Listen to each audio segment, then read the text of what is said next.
Hi hello ಎಲ್ರಿಗೂ ನಮಸ್ಕಾರ. Welcome back to my YouTube channel. ಎಲ್ಲರೂ ಆರಾಮಾಗಿ ಸೇಫ್ ಆಗಿದ್ರೆ ಅಂತ ಭಾವಿಸ್ತೀನಿ. ನಾನು ಕೂಡ ಆರಾಮಾಗಿ ಸೇಫ್ ಆಗಿದ್ದೀನಿ. ಇವತ್ತು ನಮ್ಮಮ್ಮ ಮಧ್ಯಾಹ್ನ ಊರಿಗೆ ಹೋಗ್ತಾ ಇದ್ದಾರೆ. ಇನ್ನು ಒಂದು 3-4 ದಿವಸ ಅವರು ಬರೋದಿಲ್ಲ. ಬರೋವರೆಗೆ ನಾವು 3 ಜನ ಮನೆಯಲ್ಲಿ ಇರೋದು, ನೋಡ್ಕೊಳ್ಳೋದು. ಹಾಯ್ ಮಾಡ್ತಾ ಇದೆಯಾ? ಬೆಳಗ್ಗೆ ಟಿಫನ್ ಆಯಿತು. ಏನೋ ಇಡ್ಲಿ ಮತ್ತು ಚಟ್ನಿ ಮಾಡಿದರು, ಕಡಲೆಬೀಜ ಚಟ್ನಿ. ಇದು 2 ದಿವಸದ ಬ್ಲಾಗ್ ಆಗಿರುತ್ತೆ. ಇನ್ಮೇಲೆ ಒಂದು ದಿವಸ ಬಿಟ್ಟು ಒಂದು ದಿವಸ ಬ್ಲಾಗ್ನ ಅಪ್ಲೋಡ್ ಮಾಡ್ತೀನಿ. ಸಾಯಂಕಾಲ 7 ಗಂಟೆಗೆ ಆಗ್ತಾಯಿದ್ದೀನಿ. 7 ಗಂಟೆಗೆ ನೋಡೋಣ. ಟೈಮಿಂಗ್ಸ್ ಸ್ವಲ್ಪ ಚೇಂಜ್ ಮಾಡಬೇಕು ಅಂದ್ಕೊಂಡಿದ್ದೀನಿ. ಸದ್ಯಕ್ಕೆ 7 ಗಂಟೆಗೆ ಆಗ್ತಾಯಿದ್ದೀನಿ. ನಾನು ಟೈಮಿಂಗ್ಸ್ ಚೇಂಜ್ ಮಾಡೋಂಗಿದ್ರೆ ಮಾಡಬೇಕು ಅಂದ್ಕೊಂಡಿದ್ದೀನಿ. ನೋಡೋಣ, ಬೆಳಗಿನ ಟೈಮ್ ಹಾಕೋಣ ಅಂತ ಅಂದ್ಬಿಟ್ಟು. ಏನಕ್ಕೆ ಅಂತಂದರೆ, ಇವಾಗ ನಾನು ಶಾಪ್ಗೆ ಹೋಗ್ತೀನ. ಶಾಪಲ್ಲಿ ಈವ್ನಿಂಗ್ ಮೇಲೆ ಹೋಗ್ತೀನಲ್ಲ, ಆವಾಗ ಅಲ್ಲಿ ವೈಫೈಲಿ ಅಪ್ಲೋಡ್ ಮಾಡಿಬಿಡ್ತೀನಿ. ನೋಡಿ ಹೆಂಗೆ ಆಡ್ತಾ ಇದೆ, ನಾನು ನಿದ್ದೆ ಬರ್ತಾಯಿದೆ, ಮಲಗಿಸ್ಬೇಕು. ಇದನ್ನು ಮಾಡಿದ್ದೀನಿ ಏನಪ್ಪ, ಮಾವಿನಕಾಯಿ ಚಿತ್ರಾನ್ನ ಮಾಡಿದ್ದೀನಿ. ಅಮ್ಮ ಹೋಗೋ ಅಷ್ಟರಲ್ಲಿ ಸಂಜೆ ಒಂದು 9 o'clock ಆಗುತ್ತೆ. ಹೋಗ್ಬಿಟ್ಟು ಅಡುಗೆ ಮಾಡ್ಕೊಂಡು ತಿನ್ನೋ ಅಷ್ಟರಲ್ಲಿ ಲೇಟ್ ಆಗುತ್ತೆ ಅಂದ್ಬಿಟ್ಟು ನಮ್ಮಮ್ಮ ಗೊಜ್ಜು ಮಾಡು, ಅನ್ನ ಮಾಡ್ಕೊತೀನಿ ಅಂತ ಅಂದರು. ಅದಕ್ಕೋಸ್ಕರ ಮಾವಿನಕಾಯಿ ಗೊಜ್ಜು ಮಾಡಿದ್ದೀನಿ. ನನ್ನ ಫೇವ್ರೇಟ್ ಅಂತಲೇ ಹೇಳ್ಬೋದು. ರೆಸಿಪಿನ ನಾನು ಆಲ್ರೆಡಿ ಒಂದ್ಸಲಿ ಹಾಕಿದ್ದೀನಿ. ಒಂದ್ಸಲಿ ಹೋಗ್ಬಿಟ್ಟು ನೋಡಿ ಚೆಕ್ ಮಾಡಿ. ನಿಜವಾಗ್ಲೂ ತುಂಬಾ ಚೆನ್ನಾಗಿರುತ್ತೆ. ಆಮೇಲೆ ಈಸಿಯಾಗಿ ಮಾಡ್ಕೊಬೋದು. ಗೊಜ್ಜು ಬೇಕಂದರೆ ಮಾಡು ಕೂಡ ಇಟ್ಕೊಬೋದು. ನೆಕ್ಸ್ಟ್ ಲೆವೆಲ್ ಅಲ್ಟಿಯಾಗಿರುತ್ತೆ ಅಂತಲೇ ಹೇಳ್ಬೋದು.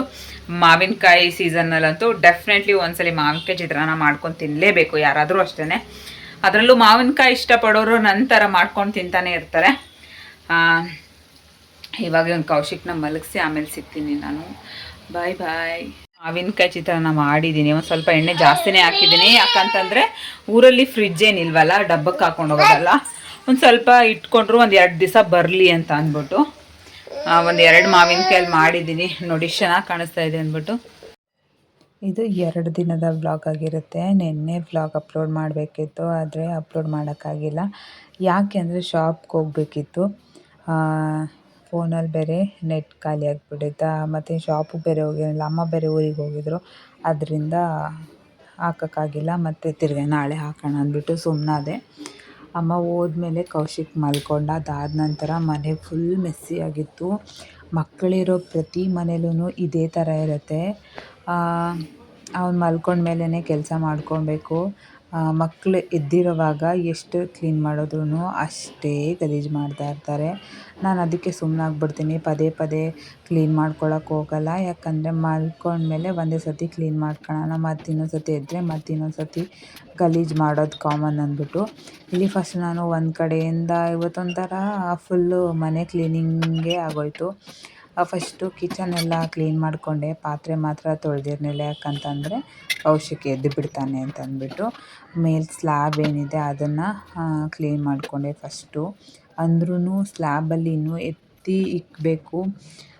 ಸೀರಿಯಸ್ಲಿ ಇವಾಗಿನ ಕಾಲದಲ್ಲಿ ಒಂದು ಮಗುನ ಮೇಂಟೈನ್ ಮಾಡೋದು ತುಂಬಾ ಕಷ್ಟ ಇರುತ್ತೆ. 1-2 ನೋಡ್ಕೊಳ್ಳೋಕ್ಕೆ ಆಗೋದಿಲ್ಲ. ಅವಾಗೆಲ್ಲ ಇಷ್ಟೆಷ್ಟು ಮಕ್ಕಳು, 5-6 ಮಕ್ಕಳು, 10 ಮಕ್ಕಳೆಲ್ಲ ನೋಡ್ಕೊತಾ ಇದ್ದರು. ಅವ್ರು ಅದು ಹೆಂಗೆ ನೋಡ್ಕೊತಾ ಇದ್ರು ನಿಜವಾಗ್ಲೂ ಅವ್ರಿಗೆ ದೊಡ್ಡ ಗ್ರೇಟ್ ಅಂತಲೇ ಹೇಳ್ಬೋದು. ನಾನು ಕೂಡ ಒಂದು ಕಡೆಯಿಂದ ಕ್ಲೀನ್ ಮಾಡ್ಕೊಂಬರ್ತಾಯಿದ್ದೆ. ಕೌಶಿಕ್ ಮಲ್ಕೊಂಡಿರೋದಕ್ಕೆ ಇಷ್ಟೆಲ್ಲ ಕ್ಲೀನ್ ಮಾಡೋಕ್ಕಾಯ್ತು. ಅವ್ನು ಮಲಗಿಲ್ಲ ಅಂದರೆ ಏನೂ ಇಲ್ಲ, ಸುಮ್ಮನೆ ಅವ್ನ ಮುಂದೆ ಕೂತ್ಕೊಳ್ಳೋದೇ ಒಂದು ಕೆಲಸ ಆಗಿಬಿಡುತ್ತೆ.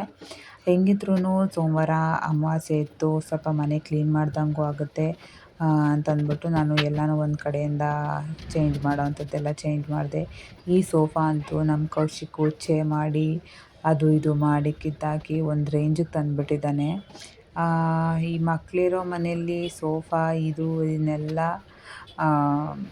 ಹೊಸ ತಗೋತೀವಿ ಅಂತಂದರೆ ದಯವಿಟ್ಟು ತಗೊಳ್ಳೋಕ್ಕೆ ಹೋಗಬೇಡಿ. ನನ್ನ ಪ್ರಕಾರ ತಗೊಳ್ಳೇಬಾರ್ದು. ಇರೋದ್ರಲ್ಲೇ ಅಡ್ಜಸ್ಟ್ ಮಾಡಬೇಕು. ಅವರು ಒಂದು ಏಜಿಗೆ ಬಂದಮೇಲೆ ಒಂದು ಸ್ವಲ್ಪ ಗೊತ್ತಾಗುತ್ತಲ್ವ, ನಾವು ಹೇಳೋದೆಲ್ಲ ಗೊತ್ತಾಗುತ್ತಲ್ಲ, ಆವಾಗ ತಗೊಂಡ್ರೆ ಬೆಸ್ಟು. ಇಲ್ಲ ಅಂತಂದರೆ ಫುಲ್ ಗಲೀಜು ಮಾಡಿಬಿಡ್ತಾರೆ. ಎಲ್ಲರ ಮನೇಲೂ ಅಷ್ಟೇ. ಸೋಫಾನು ಕೂಡ ಕವರೆಲ್ಲ ಚೇಂಜ್ ಮಾಡಿದೆ. ಆಮೇಲೆ ಒಂದು ಕಡೆಯಿಂದ ಎಲ್ಲ ನೀಟಾಗಿ ಕಸ ಗುಡಿಸಿದೆ. ಇದನ್ನು ನಾನೇನು ದಿನ ತೋರಿಸಲ್ಲ. ಇವತ್ತು ಸ್ವಲ್ಪ ಕ್ಲೀನಿಂಗ್ ಬ್ಲಾಗ್ ಥರ ಇರಲಿ ಅಂದ್ಬಿಟ್ಟು ತೋರಿಸ್ತಾ ಇದ್ದೀನಿ. ಏಕೆಂದರೆ ದಿನ ಒಂದೇ ಥರ ಇದ್ರೂ ಅಷ್ಟು ಚೆನ್ನಾಗಿರಲ್ಲ. ನಾನೆಲ್ಲೂ ಅಷ್ಟಾಗಿ ಆಚೆ ಕೂಡ ಹೋಗಲ್ವಲ್ಲ, ಅದರಿಂದ ಔಟ್ಸೈಡ್ದು ವೀಡಿಯೋಸ್ ನನಗೆ ಅಷ್ಟೊಂದಾಗಿ ಸಿಗಲ್ಲ. ಎಲ್ಲಾದರೂ ಹೋದಾಗ ನಾನು ಅದನ್ನ ವೀಡಿಯೋ ಎಲ್ಲ ಮಾಡ್ಕೊತೀನಿ. ಮತ್ತು ಟಿ ವಿ ಹತ್ರನೂ ಕೂಡ ತುಂಬಾ ಡಸ್ಟ್ ಆಗಿತ್ತು. ಸಮ್ಮರಲ್ಲಿ ಎಷ್ಟು ಕ್ಲೀನ್ ಮಾಡಿದ್ರೂ ಮನೆ ಫುಲ್ಲು ಗಲೀಜು ಆಗ್ತಾನೇ ಇರುತ್ತೆ. ಅದರಲ್ಲೂ ನಮ್ಮ ಮನೆ ಪಕ್ಕ ಅಂತೂ ರೋಡೆಲ್ಲ ರೆಡಿ ಮಾಡ್ತಾಯಿದ್ರು, ಮತ್ತು ಬೋರ್ ಹಾಕೋರು, ಮತ್ತು ಹಿಂದುಗಡೆ ಬಿಲ್ಡಿಂಗ್ ಎಲ್ಲ ಡೆಮಾಲಿಷನ್ ಮಾಡ್ತಾಯಿದ್ರು. ಅದೆಲ್ಲ ಡಸ್ಟು ನಮ್ಮದು ಫಸ್ಟ್ ಫ್ಲೋರ್ ಆಗಿರೋದ್ರಿಂದ ಸ್ವಲ್ಪ ಪರವಾಗಿಲ್ಲ. ಗ್ರೌಂಡ್ ಫ್ಲೋರಲ್ಲಂತೂ ಇನ್ನು ನೆಕ್ಸ್ಟ್ ಲೆವೆಲ್ಲು ಕಸನೇ ಇರುತ್ತೆ ಅಂತಲೇ ಹೇಳ್ಬೋದು. ಟಿ ವಿ ಹತ್ರ ಅಷ್ಟೊಂದೆಲ್ಲ ನೀಟಾಗಿ ಕ್ಲೀನ್ ಮಾಡಿದೆ. ಅದಾದಮೇಲೆ ಈ ಒಂದು ಶೋಕೇಸ್ ಹತ್ರ ಕ್ಲೀನ್ ಮಾಡೋಕ್ಕಾಗಿಲ್ಲ, ಯಾಕಂದರೆ ಅದು ಸ್ವಲ್ಪ ಟೈಮ್ ಬೇಕು. ಆಮೇಲೆ ಇನ್ನು ಕೌಶಿಕ್ ಎದ್ಬಿಟ್ರೆ ಇನ್ನೂ ಸ್ವಲ್ಪ ಕೆಲಸಗಳು ಬ್ಯಾಲೆನ್ಸ್ ಇತ್ತು ಅಂದ್ಬಿಟ್ಟು ನಾನು ಅದನ್ನು ಮಾಡಿಲ್ಲ. ಇನ್ನೊಂದ್ಸಲ ಮಾಡ್ಕೊಳ್ಳೋಣ ಅಂದ್ಬಿಟ್ಟು ಅದಾದಮೇಲೆ ಡ್ರೆಸ್ಸಿಂಗ್ ಟೇಬಲ್ಲು ಕೂಡ ಒರೆಸ್ಕೊಂಡೆ. ಎಷ್ಟು ಒರೆಸಿದ್ರೂ ದಿನ ಅಂತೂ ಡಸ್ಟ್ ಇದ್ದೇ ಇರುತ್ತೆ. ಒಂದು ರೇಂಜಿಗೆ ಮನೇನ ಒಂದು ಸ್ವಲ್ಪ ಕ್ಲೀನ್ ಮಾಡಿದೆ.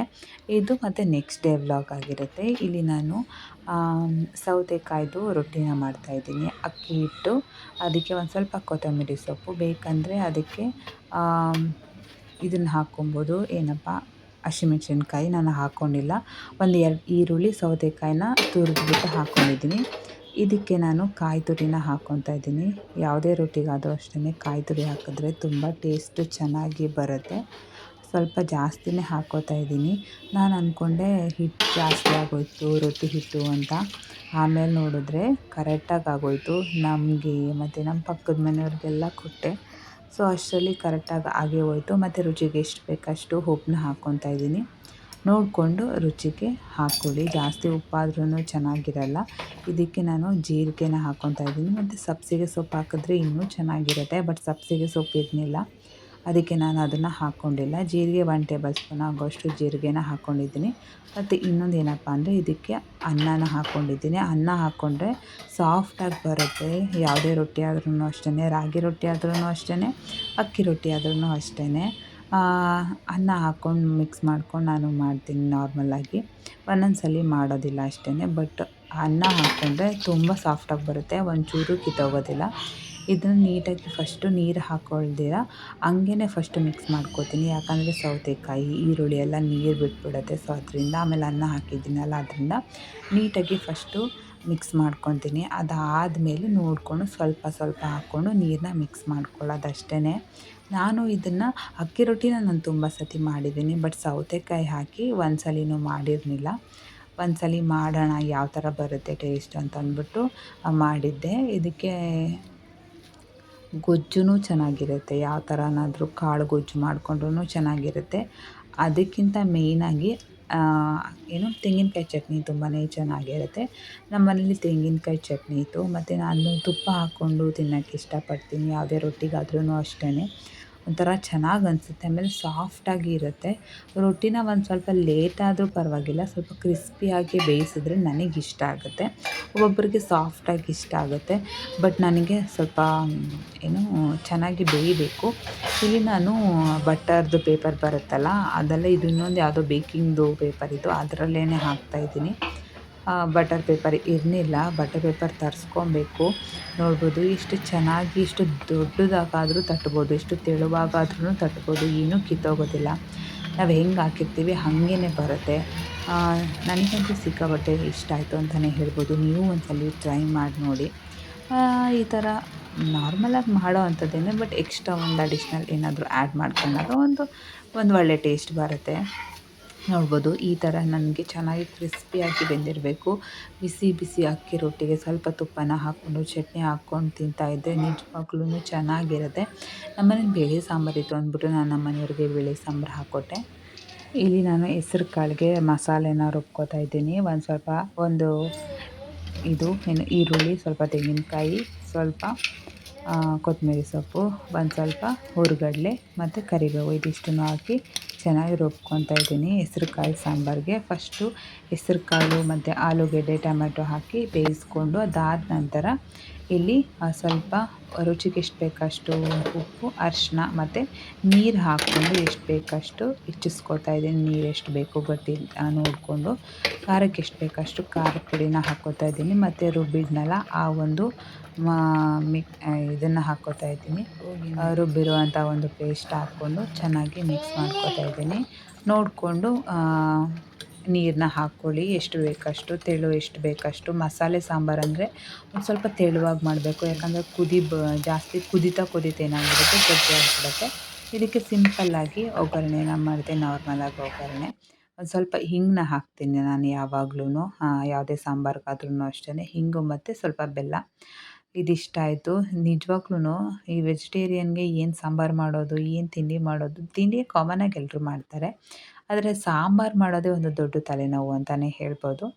ಮತ್ತು ಆವತ್ತು ಸಂಜೆ ಶಾಪ್ ಹತ್ರ ಹೋಗಿದ್ದೆ. ಡೈಲಿ ಶಾಪ್ ಹತ್ರ ಹೋಗ್ತೀನಿ, 1 ಅವರ್ ಇದ್ಬಿಟ್ಟು ಬರ್ತೀನಿ. ಹಾಗೆ ವೈಫೈ ಸ್ವಲ್ಪ ವೀಡಿಯೋಸ್ ಎಲ್ಲ ಅಪ್ಲೋಡ್ ಮಾಡಿಕೊಂಡು ಹಂಗೆ ಸ್ವಲ್ಪ ಆಚೆ ಹೋಗಬೇಕಾಗಿತ್ತು. ಒಂದು ಸ್ವಲ್ಪ ಅದು ಇದು ಕೆಲಸಗಳಿತ್ತು ಅಂತ ಅಂದ್ಬಿಟ್ಟು ಆಚೆ ಬಂದಿದ್ವಿ. ನಮ್ಮ ಅಮ್ಮನಿಗೆ ಒಂದು ಬ್ಯಾಗ್ ಬೇಕಿತ್ತಂತೆ, ಮತ್ತು ಒಂದು ಬ್ಯಾಗ್ ಕೇಸ್ ಬೇಕಾಗಿತ್ತು. ಅದನ್ನು ನೋಡಿಕೊಂಡು ತೊಗೊಂಡು, ಅದಾದ ನಂತರ ನಮ್ಮದು ಬರ್ಡೇದು, ಕೌಶಿಕ್ ಬರ್ಡೇದು ಫೋಟೋಸ್ ಎಲ್ಲ ಆಲ್ಬಮ್ ಎಲ್ಲ ಮಾಡಿದರು. ಬಟ್ ನಾವು ಒಂದ್ಸಲ ಹೋಗ್ಬಿಟ್ಟು ಸೆಲೆಕ್ಷನ್ ಮಾಡಬೇಕಿತ್ತು, ನೋಡಬೇಕಿತ್ತು ಇದು ಥೀಮ್ ಕರೆಕ್ಟಾಗಿದೆಯಾ, ಸಾಕಾ ಇನ್ನೇನಾದರೂ ಚೇಂಜಸ್ ಮಾಡಬೇಕಾ ಅಂತ ಅಂದ್ಬಿಟ್ಟು ಹೋಗಿ ನೋಡೇ ಇರಲಿಲ್ಲ. ಅವರು ಬಾಬಾ ಅಂತ ಇದ್ರಂತೆ ನಮ್ಮ ಮನೆಯವರು, ಅವರು ಹೋಗಿ ನೋಡಿರಲಿಲ್ಲ. ನಮ್ಮ ಕೆಲವು ಹೋಗೋಕ್ಕಾಗಿರಲಿಲ್ಲ, ನಾನು ಹೋಗಿರಲಿಲ್ಲ.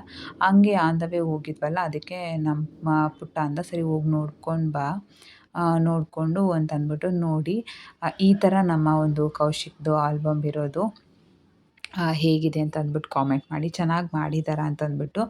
ಇನ್ನು ನಾವು ಈಸ್ಕೊಂಡೆ ಎಲ್ಲ. ಆ್ಯಕ್ಚುಲಿ ಎಷ್ಟು ದಿವಸ ಆಯಿತು, ಮಂತ್ಗಳೇ ಆಗೋಯಿತು. ಒಂದು ಸ್ವಲ್ಪ ಚೇಂಜಸ್ಸು, ಒಂದು ಸ್ವಲ್ಪ ಇನ್ನೊಂದೆರಡು ಫೋಟೋಸು ಇದೆ, ಅದನ್ನು ನಾವು ಎಕ್ಸ್ಟ್ರಾ ಕೊಡಬೇಕು.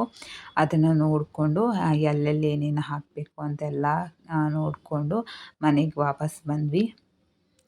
ಚೆನ್ನಾಗಿದೆಯಾ ಆಲ್ಬಮ್ ಅಂತಂದ್ಬಿಟ್ಟು ಹೇಳಿ. ಜಂಗಲ್ ಥೀಮಲ್ಲಿ ಮಾಡಿದ್ದಾರೆ. ನಾವು ಜಂಗಲ್ ಥೀಮಲ್ಲಿ ಹೇಳಿದ್ವಿ, ಅದರಿಂದ ಜಂಗಲ್ ಥೀಮಲ್ಲಿ ಮಾಡಿದ್ದಾರೆ.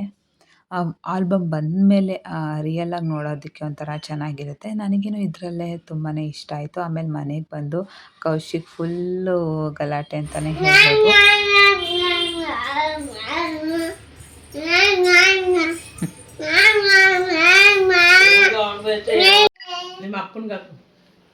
ಗೈಸ್, ನಮ್ಮ ಮನೇಲಿ ಇರೋದೇ ಇದೊಂದೇ ಚಾಪೆ.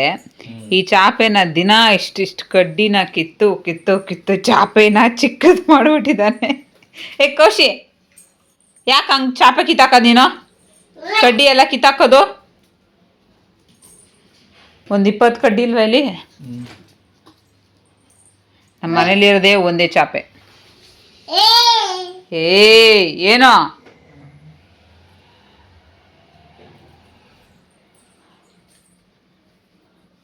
ಮುದ್ದೆ ಹೇಗಿದೆ ಅಮ್ಮ?